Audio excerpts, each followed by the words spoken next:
Hi friends, welcome back to my channel. இன்றைக்கி நம்ம சேனலில் என்ன பார்க்க போகிறோன்னா கருவேப்பிலை பொடி எப்படி செய்கிறதுன்னு பார்க்கலாம். ரொம்ப வாசனையாக இருக்கும், டேஸ்ட் அல்டிமேட்டாக இருக்கும். வாங்க எப்படி செய்கிறதுன்னு பார்க்கலாம். இப்போ நம்ம கருவேப்பிலை பொடி எப்படி செய்கிறதுன்னு பார்க்கலாம். இது வந்து சாதத்துக்கு, தோசை, இட்லிக்கெல்லாம் தொட்டு சாப்பிட்றதுக்கு வந்து சூப்பராக இருக்கும், நல்லா வாசனையாக இருக்கும். இப்போ எப்படி செய்கிறதுன்னு பார்க்கலாம் வாங்க. அதுக்கு வந்து நான் கடாய் வச்சுருக்கேன். கடாய் நல்லா ஹீட் ஆயிடுச்சு. ஃபஸ்ட்டு வந்து பருப்பு வந்து ஆட் பண்ணி ஒன்று ஒன்றா பொறுமையாக வறுத்து எடுத்துக்கலாம். ஆயிலெலாம் ஆட் பண்ண போகிறதில்ல, நம்ம ட்ரை ரோஸ்ட்டு தான் பண்ண போகிறோம். ஃபஸ்ட்டு வந்து நான் உளுத்தம்பருப்பு ஆட் பண்ணுறேன்.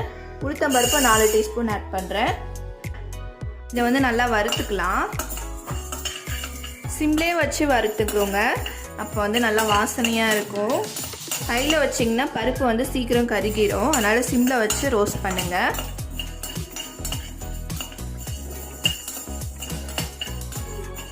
ஒரு பொருளும் நம்ம தனித்தனியாக வறுத்து செய்யும் போது அதோட வாசனை வந்து நல்லாவே இருக்கும், டேஸ்ட்டாகவும் இருக்கும். அதனால் பொறுமையாக பண்ணுங்கள். இப்போ பார்த்திங்கன்னா உளுத்தம்பருப்பு வந்து நல்லா வறுப்பட்டாச்சு. உளுத்தம்பருப்பு வந்து வறுப்படும் போதே நமக்கு வந்து ஒரு நல்ல வாசனை வரும். அப்போ வந்து இந்த வாசனை வர அளவுக்கு வறுத்துக்கோங்க. கலரும் வந்து லைட்டாக மாறி இருக்குது பாருங்கள், ஒரு மாதிரி லைட் ப்ரௌன் கலரில் வந்திருக்கு. இந்த மாதிரி இருந்தால் உளுத்தம்பருப்பு வந்து வறுப்பட்டுருச்சு அப்படின்னு சொல்லிட்டு அர்த்தம். இது வந்து ஃபோன் கேமராவில் வந்து சரியாக தெரியல கலரு, ஆனால் நேரில் பார்க்குறதுக்கு வந்து கலர் வந்து நல்லா ப்ரௌன் கலரில் வந்திருக்கு. இப்போ வந்து இது வந்து தனியாக பிளேட்டில் எடுத்து வச்சுக்கலாம். பார்த்திங்கன்னா நான் உளுத்தம்பருப்பு வறுத்தது வந்து ஒரு பிளேட்டில் எடுத்து வச்சுக்கிட்டேன். அடுத்து பார்த்திங்கன்னா கடலைப்பருப்பு அதே அளவு தான், 4 டீஸ்பூன். இதுவும் ஆட் பண்ணிக்கலாம். இதுவும் வந்து சிம்மில் வந்து வச்சு ரோஸ்ட் பண்ணிக்கலாம். இப்போ பார்த்தீங்கன்னா கடலைப்பருப்பு நல்லா வறுத்தாச்சு. இதுவும் வந்து அந்த பிளேட்டில் எடுத்து வச்சிடலாம். கடலைப்பருப்பு வறுபடுறதுக்கு வந்து உங்களுக்கு வந்து தெரியும், அந்த கலர் சேஞ்ச் ஆகிருக்கிறது வந்து நல்லாவே தெரியும் உங்களுக்கு. இந்த மாதிரி வறுத்து எடுத்துக்கோங்க, நல்லா வாசனையாக இருக்குது வறுபடும் போதே. இப்போ இதை வந்து பிளேட்டில் எடுத்து வச்சிடலாம். அடுத்து பார்த்தீங்கன்னா 2 டீஸ்பூன் துவரம்பருப்பு எடுத்திருக்கேன். கடலைப்பருப்பும் உளுத்தம்பருப்பும் வந்து ஈக்குவல் போர்ஷனில் எடுத்துக்கணும். துவரம்பருப்பு வந்து அதை விட ஒரு 2 மடங்கு கம்மியாக எடுத்துக்கணும். அதனால் 2 டீஸ்பூன் வந்து துவரம்பருப்பு எடுத்து வச்சுருக்கேன். இதுவும் நல்லா வறுத்து எடுத்துக்கலாம்.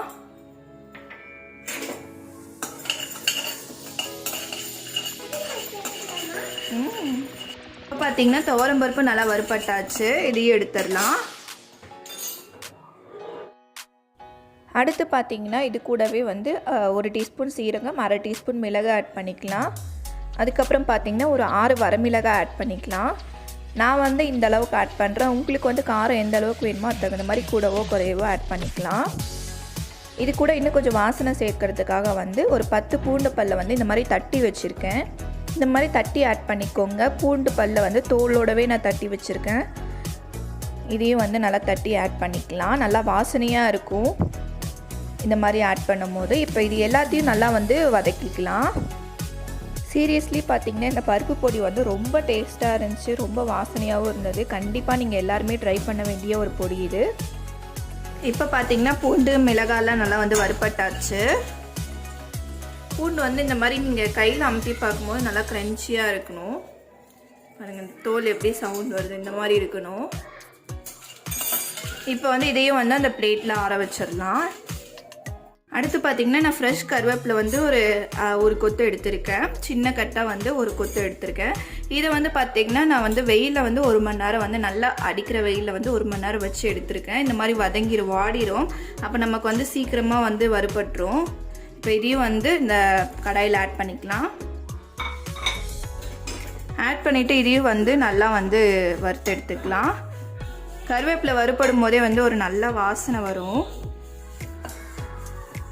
நல்லா சுருங்கி வரும். அந்தளவுக்கு வந்து வறுத்து எடுத்துக்கலாம். பார்த்தீங்கன்னா கருவேப்பிலையும் ஒரு பிளேட்டில் மாற்றியாச்சு. இது நல்லா ஆறட்டும். நான் பருப்பு நல்லா ஆறட்டும். ஆறுனப்புறம் மிக்ஸி ஜாரில் போட்டு அரைச்சி எடுத்துக்கலாம். சூடாக இருக்கும் போது போடாதீங்க, ஆறுனப்புறம் போடுங்க.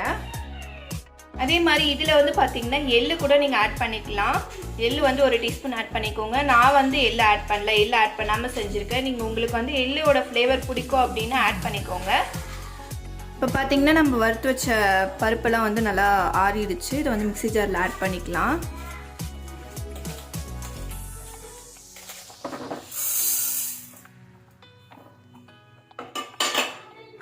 இந்த மிளகா வந்து 2ஆக உடைச்சிக்கலாம். நல்லா வறுப்பட்டதுனால தான் இந்த அளவுக்கு வந்து நல்லா உடையுது. இது மாதிரி ஈஸியாக உடைக்கும் போது பார்த்தோன்னா வறுபட்டுருச்சு அப்படின்னு சொல்லிட்டு அர்த்தம். ஃபஸ்ட்டு இது வந்து ஒரு ஓட்டு ஓட்டிக்கலாம். பார்த்தீங்கன்னா இது வந்து ஒரு ஓட்டு ஓட்டி எடுத்துட்டேன். இதில் வந்து இப்போ நம்ம கருவேப்பிலை ஆட் பண்ணிக்கலாம். இதுக்கு தேவையான அளவு உப்பு ஆட் பண்ணிக்கலாம். நான் கல் உப்பு ஆட் பண்ணுறேன். அடுத்து பார்த்தீங்கன்னா பெருங்காயம் பொடி. பெருங்காயம் வந்து ஒரு 1/4 டீஸ்பூன் ஆட் பண்ணிக்கலாம். இதையும் நல்லா அரைச்சி எடுத்துக்கலாம். இப்போ பார்த்தீங்கன்னா நான் நல்லா அரைச்சி எடுத்துட்டேன். ரொம்ப நைஸாகவும் இல்லாமல் ரொம்ப கொரப்பாகவும் இல்லாமல் இந்த மாதிரி அரைச்சி எடுத்துக்கோங்க. அவ்வளோதான், நமக்கு சூப்பரான கருவேப்பிலை பொடி ரெடி ஆயிடுச்சு. இந்த பொடி பார்த்திங்கன்னா ஒரு 3 months வரையும் நல்லாயிருக்கும். நல்லா ஒரு ஏர்டைட் கண்டெய்னரில் போட்டு ஸ்டோர் பண்ணி வச்சுக்கோங்க. இந்த பொடியோட ரெசிபி வந்து உங்களுக்கு பிடிச்சிருந்தா செய்து பாருங்கள். டேஸ்ட்டாகவும் இருக்கும். உங்களுக்கு என்னோடய வீடியோ பிடிச்சிருந்தா லைக் பண்ணுங்கள், ஷேர் பண்ணுங்கள். உங்கள் ஃப்ரெண்ட்ஸ் கூட மறக்காமல் என்னோடய சேனலை சப்ஸ்கிரைப் பண்ணிக்கோங்க. உங்கள் ஃப்ரெண்ட்ஸ் அண்ட் ஃபேமிலி கூடயும் ஷேர் பண்ணி சப்ஸ்கிரைப் பண்ண சொல்லுங்கள். உங்களோட சப்போர்ட் கொடுங்க என்னோடய சேனலுக்கு. கண்டிப்பாக நான் நிறைய வீடியோஸ் கொடுப்பேன். தேங்க்யூ.